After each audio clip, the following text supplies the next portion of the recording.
All right, so I'm going to be walking Castor with the Surcingle today. So he's already seen it. He's already had the girth and the Surcingle separate. We did all the desensitizing. I had it tightened a few times. He's walked with it loose, with it hanging like this, and he's had it tightened a few times. So now we're going to go ahead and add all those things together, and I'm going to tighten it and then have him walk. So I'm just going to do a quick review here, and I'm going to talk about kind of why I'm doing this in this way. So we did all the little steps to build up to this that I just mentioned. And then I want him in the round pen and me on the outside because I don't want to get run over. That's why. People ask me like why I'm outside of the round pen so many times. Like I'm in protected contact. Like, and he's a wild horse, and I'm putting a surcingle on him for the first time. So I don't want him to jump on top of me or freak out. And if he's gonna do those things, which I hope he doesn't, and I hope that I've prepared him enough, but if he does, this is the safest place for him. Like he's probably not gonna get out of here. So I don't want to be in there with him. Like normally protected contact is like my around the round pen and it's just like some cones and a rope. Like that's not gonna help me in this situation. So obviously I do my homework and make sure that everything's prepared, but you never know, especially in this kind of scenario with the girth. So that's why I'm on the outside. The gate is latched. And so if he needs to run or buck or do whatever, he can. I hope he doesn't, but he can. So that's why I'm doing this.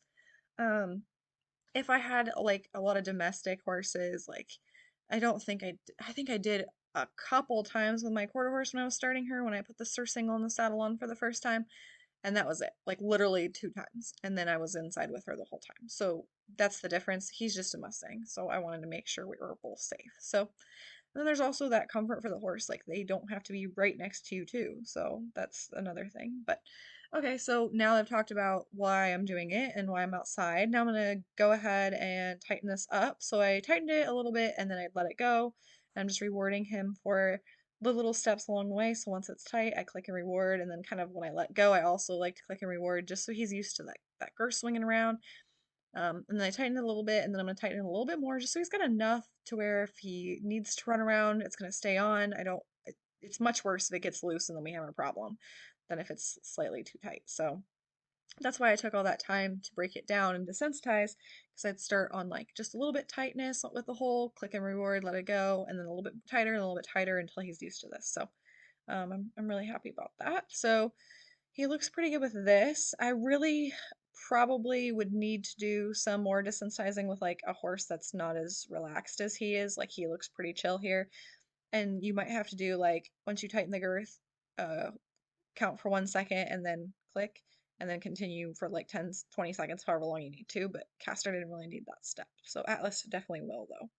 So I have my target now.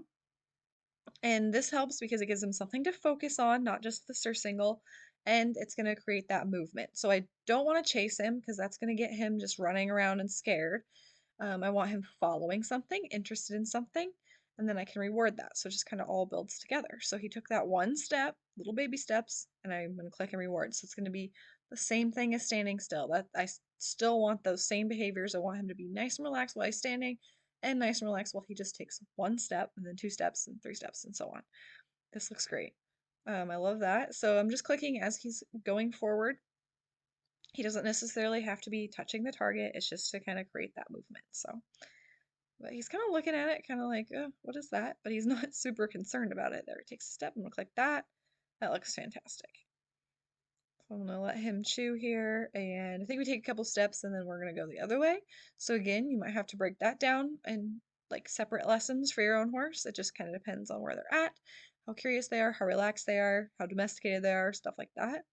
But this is what worked for him. And unfortunately, we went out of camera a little bit, or I'm out of camera at least. Um, I hadn't gotten my new GoPro at this time with the bigger lens, but you can see what he's doing, and I'm just feeding him and kind of showing him and guiding him with my target. So that's what I'm doing. But he's kind of the most important part at this point. So a couple more steps. Oh, he's being fantastic. I love his body language here. He's chewing real well. He's got his head and neck pretty level. His ears are moving. He doesn't look real tense and he's not real tight in his steps. So that's good. We like that. I'm just going to let him chew here for a second. Ask him to go on, or he's going to go by himself, I guess. It's hard to tell when I'm out of shot. But I'm okay. If he's okay with kind of moving around, that's fine. he's more focused on me and the target and going forward, and that's exactly what I want. I mean, I don't want it to be where I'm sneaking and he doesn't notice that it's on him, but I like that he's focusing and not worrying about it. So take a couple steps. That was really nice. Go ahead and feed him. There, this is a good angle for him. And then just kind of petting him in between, just kind of showing him that everything's cool. And you see how he's following that target. He's really interested in that target. It's really giving him something to focus on. So that looks fantastic. Maybe even a little backup step. And then I'm just kind of adding in a few more steps before every word. And then again, I'm kind of not, I don't go out of frame, but I'm just kind of far away. But I'm just kind of walking around until I get to the fence line. So ideally I could walk all the way around, but the way my property is set up and my fences are set up, I can only walk like half the round pen. That's totally fine. That works. My next step uh, after this is after doing this a few times is going to be like doing this while he's in the arena and I can kind of walk a lot further. I wanted him to trot here and he kind of did a little bit. Um, but I'm not worried there. That was a kind of little baby trot step. I'll take that. And he went over the pole and everything. So like with him, I can just add in a whole bunch of things. With Atlas, I cannot. So just be aware of that. Like just the pole itself for Atlas going over it was a thing. So he couldn't do that with the Surcingle and trying to trot, all these things at once. You have to break down all the little steps. So I'm gonna ask him to come back so I can take it off. I just want to do a quick little short session. He knows how to do that cue too. So I'm not trying to push him to be mean. I'm pushing him over because that's his cue to move his hips over. So because he wants to get really close to the fence and kind of just lean up against it. So like there, that's what I want. We're trying to work on that as well as just coming up to the fence but not leaning on it. So I have a little bit of space to where I can work and like get my hands on it, undo the surcingle. So he's just a little confused here. And I don't think it has anything to do with the Surcingle. I think it has to do with me positioning him next to the fence. He's just not quite used to that. He's used to just kind of leaning on it. So he did excellent. I love his head and neck position here. I love that he's not worried at all when that girth starts to swing and it is quite windy. So he just did an awesome drop. So that's a really, really nice first like walking with the Surcingle session.